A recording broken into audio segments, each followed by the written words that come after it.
Quand vous parlez de cette mentalité générale de la police, concrètement, ça représente quoi? Comment expliquer ça? C'est une forme on va dire, la virilité, de toute façon, exacerbée. On a des manifs, on va foncer dedans, on va frapper, on est là, quoi. Si on fait de manif où il s'est rien passé, bah, limite, on est déçu, quoi. Sur ces images, par exemple, tournées par un journaliste indépendant, on voit un policier pousser et frapper sans préavis la personne qui tient la caméra. J'avoue que j'ai un avis tranché sur la police, c'est que je me sens absolument pas en sécurité. C'est que si jamais il m'arrive quelque chose, c'est pas la police que je vais appeler en premier. La police, elle est au service des citoyens et pas au service des autorités qui leur donnent des ordres.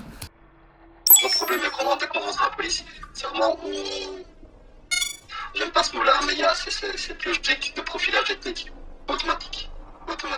Et moi je me dis quelque part qu'on dit que c'était institutionnalisé, mais c'est vrai malheureusement. Et quand j'en parle avec mes collègues, ils me disent oui, mais comment tu veux qu'on fasse autre chose? Voilà, on a un souci, on sait qu'on va aller voir chez les Nord-Africains, ou bien chez les Africains, c'est comme ça. S'ils faisaient moins d'embêtes, on n'irait pas voir chez eux. Je pense encore une fois que la répétition des manifestations, il faut pas oublier quand même la plupart des policiers sont aussi assez fatigués. Hein. Non seulement ils tournent toute la journée dans les parcs pour aller virer les gens, maintenant surtout quand il fait beau, on leur demande beaucoup. Hein. On demande énormément aux policiers aussi. Alors encore une fois, ça excuse pas. Hein. Je suis pas en train d'excuser un policier qui commet une violence, hein. Mais je dis juste que d'un point de vue humain, ça peut être compréhensible aussi. Quand on est fatigué, quand on prend constamment sur sa figure, ça devient difficile de garder son sang-froid. Tout le monde reste humain. Mais le problème, c'est que tout est question d'effectifs. Hein.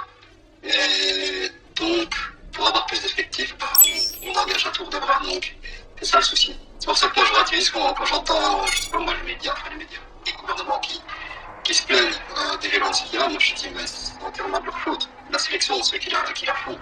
Donc, un jeune de 18-19 ans n'est pas moi j'ai toujours dit, moi je trouve qu'on ne devrait pas rentrer avant 25 ans dans la police, c'est le minimum. En dessous de 25 ans, je trouve que c'est pas intéressant parce qu'il y a trop d'enjeux. Je pense que vous en doutez un peu. Donc, l'âge, ça pose problème.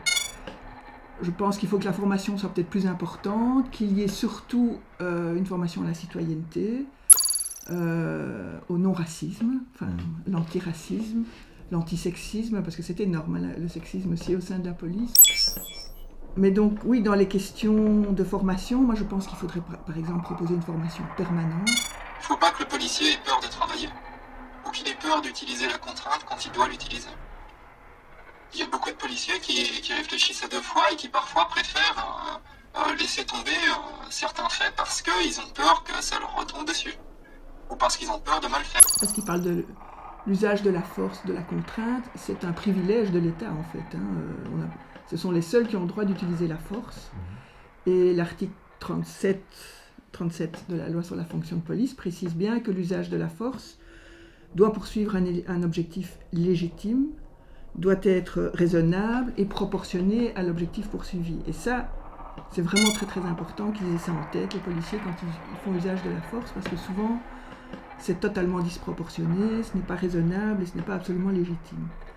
Donc, je comprends qu'ils disent que certains policiers peut-être ont peur d'agir. On n'a pas le sentiment pour l'instant dans les manifestations en tout cas, comme il le disait précédemment, ou bien c'est peut-être son collègue, j'avais noté qu'il disait au contraire que quand ils allaient dans une manif, ils étaient contents s'il y avait des échanges violents avec les manifestants. Sinon, ils avaient l'impression d'avoir perdu leur temps. Donc.